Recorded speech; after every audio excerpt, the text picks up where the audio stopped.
ज्योतिरादित्य सिंधिया ने कांग्रेस पार्टी छोड़कर बीजेपी में जैसे शामिल हुए राजनीतिक भाषा जमकर बदलने लगी है। आइए सुनते हैं कि एक पार्टी से दूसरी पार्टी में जाने के बाद कैसे जुबान चल रही है ज्योतिरादित्य सिंधिया की। स्थिति हो चुकी है वहीं मेरे गृह राज्य में जो मेरा दिल का भाग है, मेरा मध्य प्रदेश, एक सपना हमने पिरोया था जब 2018 में वहां सरकार बनी थी, लेकिन 18 महीने में वे सपने पूरी तरह से बिखर गए। चाहे हम किसानों की बात करें, जहां कहा गया था कि 10 दिन में हम ऋण माफ करेंगे, 18 महीने बाद भी वो नहीं हो पाया है। आज भी पिछले फसल का बोनस ना मिल पाया, ओलावृष्टि की मुआवजा न मिल पाई, और जो स्वतः मैंने एक आंदोलन छेड़ा था सत्याग्रह का मंदसौर के गोलीकांड के बाद, आज भी हजारों किसान हैं मध्य प्रदेश में जिनके विरुद्ध आज भी केस आज भी लगे हुए हैं। तो जहां आज किसान त्रस्त है, नौजवान भी बेबस हो चुका है, रोजगार के अवसर नहीं। वचन पत्र में कहा गया था कि हर महीने प्रति माह एक अलाउंस दिया जाएगा, उसकी सूद नहीं। और उसी के साथ जहां रोजगार के अवसर नहीं उत्पन्न हो पाए हैं, वहां भ्रष्टाचार के बड़े अवसर उत्पन्न हो चुके हैं। आज एक ट्रांसफर उद्योग चल रहा है मध्य प्रदेश में, रेत का माफिया चल रहा है मध्य प्रदेश में। और जब ये स्थिति राष्ट्र स्तर पर अलग विडंबना, राज्य स्तर पर अलग स्थिति, और जब सत्य के पथ पे कोई व्यक्ति चलता है, मूल्यों के आधार पर कोई व्यक्ति चलता है,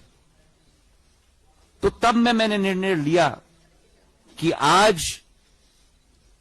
अगर भारत माता और भारत को हमें प्रगति और विकास के रास्ते पे चलाना होगा,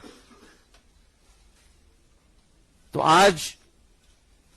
मैं अपने आप को सौभाग्यशाली समझता हूं कि नड्डा जी ने, प्रधानमंत्री जी ने और अमित शाह जी ने मुझे वो मंच प्रदान किया जिसके आधार पर जनसेवा और राष्ट्र सेवा पर हम लोग आगे बढ़ पाएं। देश के इतिहास में शायद कोई ऐसा जनादेश किसी भी सरकार को न मिला हो जो एक बार नहीं लेकिन 2 बार हमारे प्रधानमंत्री नरेंद्र मोदी जी को मिला है। और उस जनादेश का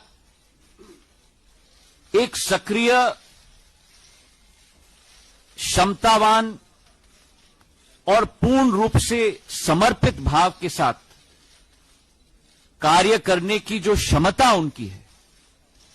और आज देश का नाम जो विश्व स्तर पर उन्होंने बढ़ाया है, योजनाओं की क्रियान्वयन की क्षमता जो उनमें है, जो आज के नहीं लेकिन भविष्य की चुनौतियों को परखना और परखने के बाद उनके सामना करने के लिए योजना बनाना, ये जो क्षमता उनमें है, मैं मानता हूं कि भारत का भविष्य पूर्ण रूप से उनके हाथों में सुरक्षित है। मैं आज नड्डा जी को मैं धन्यवाद अर्पित करना चाहता हूं कि आज यह मंच उन्होंने मुझे प्रदान किया, और मैं उत्सुक हूं नड्डा जी के साथ साथ हमारे राष्ट्रीय अध्यक्ष के रूप में, हमारे प्रधानमंत्री जी नरेंद्र मोदी जी के दिखाए हुए रास्ते पर, हमारे गृह मंत्री अमित शाह जी पूर्व अध्यक्ष के दिखाए हुए रास्ते पर, और हजारों सैकड़ों करोड़ों भारतीय जनता पार्टी के कार्यकर्ताओं के साथ मिलकर जनसेवा और देश के विकास में योगदान का अवसर मुझे मिलेगा। इसके लिए मैं कृतज्ञ हूं इन सभी महानुभावों का। बहुत बहुत धन्यवाद।